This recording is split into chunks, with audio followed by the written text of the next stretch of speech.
আলোচিত হলমার্ক গ্রুপের ব্যবস্থাপনা পরিচালক মোহাম্মদ তানভীর মাহমুদ শনিবার ঢাকা মেডিকেল কলেজ হাসপাতালে চিকিৎসাধীন অবস্থায় মারা গেছেন। হলমার্ক ঋণ কেলেঙ্কারি মামলায় যাবজ্জীবন কারাভোগ করছিলেন তিনি।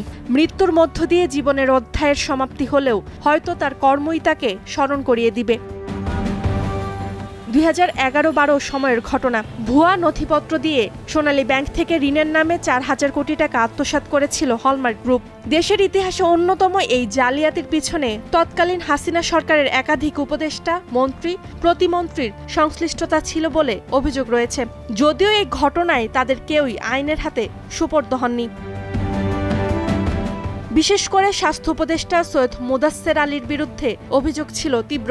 বর্তমান রাষ্ট্রপতি ও তৎকালীন দুদক কমিশনার মোহাম্মদ শাহাবুদ্দিন গণমাধ্যমকে নিশ্চিত করেছিলেন হলমার্কের তানভীরের সঙ্গে মোদাচ্ছের আলীর সামাজিক সম্পর্ক রয়েছে, তবে তিনি কোনো ধরনের লেনদেনে জড়িত ছিলেন না, তাই তাকে মামলার আসামি করা হয়নি। 4,000 কোটি টাকা ব্যাংক থেকে লুটে নিলেও তৎকালীন অর্থমন্ত্রী আবুল মাল আব্দুল মুহিত এ বিষয়ে একটি মন্তব্য করে বেশ আলোচনায় এসেছিলেন। 2012 সালের সেপ্টেম্বরে রাজধানীর একটি হোটেলে আয়োজিত সেমিনারে তিনি বলেন, এটা কোনো বড় অঙ্কের অর্থ নয়, এ নিয়ে হইচই করারও কিছু নেই, বরং সংবাদ মাধ্যম এটা নিয়ে অতিরিক্ত প্রচারণা করে দেশের ক্ষতি করছে।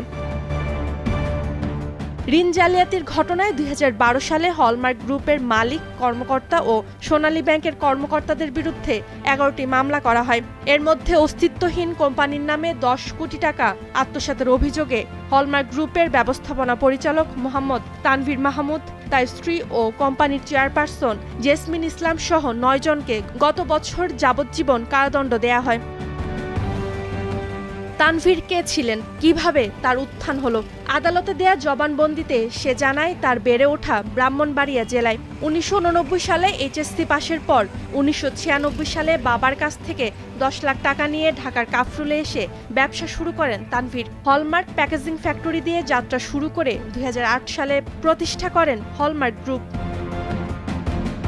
ব্যবসা করতে গিয়ে তার সঙ্গে সরকারের বিভিন্ন পর্যায়ে ব্যক্তিদের সঙ্গে পরিচয় হয়। সেই সম্পর্ক কাজে লাগিয়েই পরবর্তীতে সোনালী ব্যাংক থেকে ঋণের নামে অর্থ জালিয়াতি করেছিলেন বলে খবর উঠে আসে বিভিন্ন গণমাধ্যমে। শেষ পর্যন্ত আইনের হাত থেকে পালাতে পারেনি তানভীর। সাজা মাথায় নিয়েই পৃথিবীর অধ্যায়ের সমাপ্তি করলেন। Roksana Rimi, star news.